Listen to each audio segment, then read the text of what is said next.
Saudara, kita buka informasi pertama di Kompas Siang. Aksi bela Palestina kembali digelar di Jakarta. Massa mendesak Israel menghentikan serangan kepada warga Palestina yang telah menyasar ke kamp pengungsian Rafah.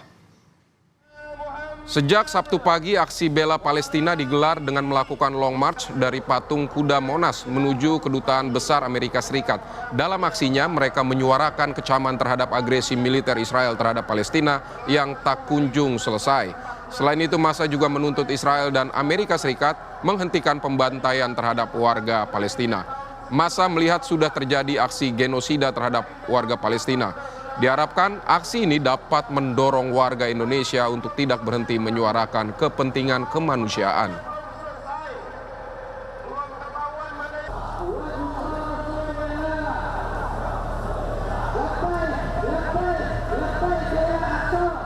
Saudara, jurnalis Kompas TV Fredriska Ananda akan melaporkan situasi saat ini di sekitar kawasan patung kuda Monas. Selamat siang Rizka, bisa Anda gambarkan kepada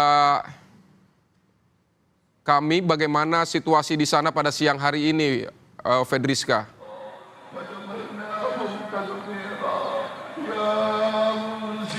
Ya, Vidi dan juga saudara, pada pagi hari ini, maksud kami sejak tadi pagi, ini aksi bela Palestina ini kembali dilakukan oleh berbagai masyarakat Indonesia memang simpati apa yang terjadi di Palestina. Dan pada pagi hari ini, pada siang ini maksud kami, aksi bela Palestina yang dilaksanakan pada hari ini menuntut Amerika untuk menghentikan dukungannya terhadap Israel yang terus membombardir Palestina, di mana kita ketahui sudah 245 hari Palestina diserang oleh Israel dan dinilai begitu ya Amerika ini memberikan dukungan kepada Israel. Langsung saja sudah bersama kami ini dari juru bicara aksi pada pagi ini bersama kami Mas Chandra.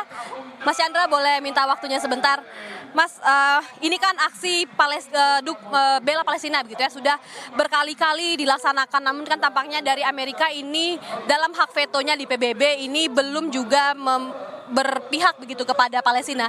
Apa yang sebetulnya menjadi tuntutan dari masa aksi pada hari ini, Mas?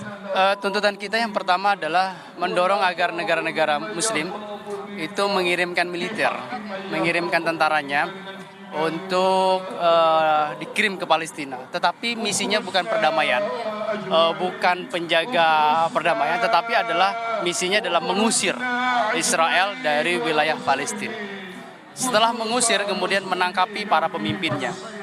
Kemudian yang ketiga, kita meminta agar negara-negara itu kemudian bersuara dan menyatakan Israel sebagai sebuah negara yang illegal state. Kenapa dinyatakan ilegal? Karena dia berdiri di atas tanah milik orang lain. Bayangkan, misalnya penjajah Belanda datang ke negara kita, lalu Belanda mengatakan, kita bagi dua aja negara ini, sebagian Indonesia, sebagian Belanda. Tentu saja secara logika tidak dapat diterima logika itu. Oleh karena itu kita menuntut agar kemudian dikirim militer, usir penjajah itu, kemudian tangkapi para pejabatnya, dan dinyatakan Israel sebagai negara yang tidak sah dan dikeluarkan dari PBB. Itu kemudian kita ingin minta. Artinya sudah harus tegas begitu ya, Mas ya. Mas, ini kan juga kemudian aksi bela Palestina ini tidak hanya dari organisasi Muslim Indonesia yang juga menyuarakan dukungan terhadap Palestina. Namun tetap saja begitu ya, serangan kepada Palestina ini tetap digencarkan oleh Israel. Jadi sebetulnya dari masa aksi pada hari ini apa yang sebetulnya diharapkan, terutama kan kita ketahui juga banyak wanita dan juga anak-anak yang menjadi korban. Iya, kita mengangkat opini ini agar dunia kemudian menaruh perhatian. Karena kalau kita diam, tentu dunia tidak akan menaruh perhatian. Maka kami juga berterima kasih pada mahasiswa di Amerika, di Eropa. Mereka berisik, mereka berbicara dengan sesuai kemampuannya. Apa hasil dari mereka? ICC, jaksa dari International Criminal Court, mengeluarkan perintah penangkapan terhadap Netanyahu. Itu buah dari berisik. Jadi oleh karena itu, jangan sepelekan dengan aksi yang seperti ini, berisik seperti ini, karena akan memberikan tekanan secara opini. Itu yang kemudian kita harapkan dari agenda ini. Mas, kemudian kan kita juga ketahui bahwa pada hari ini kalau saya perhatikan ini kan dari organisasi Muslim Indonesia ini kan mayoritas laki-laki, Mas. Kalau misalkan pada pekan lalu aksi solidaritas ini mayoritas dari perempuan. Ada isu yang berbeda nggak, Mas, yang ingin dibawa selain dari masa-masa aksi yang lainnya? Sebetulnya isunya tetap sama, opini yang diambil berkaitan dengan Palestina. berkaitan dengan jumlah perempuan lebih sedikit, memang kan ini adalah masih hari sekolah ya sebetulnya. Karena kan orang tua juga mungkin masih ada yang mengantar anaknya sekolah dan segala macam. Kecuali yang mereka libur sekolah. Jadi memang tidak ada penghususan baik laki-laki maupun perempuan, sebetulnya itu saja. Jadi opini tetap sama berkaitan dengan Palestina. Itu yang kemudian kita lakukan. Oke, terima kasih banyak Mas atas waktunya. Nah, saudara, sebetulnya aksi solidaritas mendukung Palestina ini bukan pertama kalinya terjadi di depan Kedutaan Besar Amerika. Tepat pada pekan lalu saya juga meliput begitu ya bagaimana kemudian masa aksi dari organisasi lain ini juga menyuarakan seruan untuk mendukung Palestina, menghentikan gencaran yang dilakukan oleh Israel.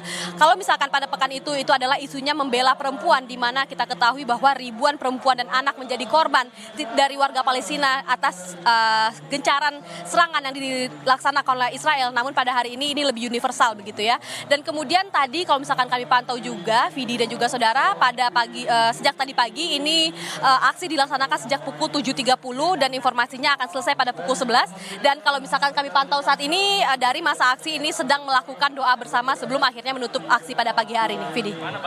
Baik, Fedriska Ananda, terima kasih untuk laporan Anda. Saudara, kita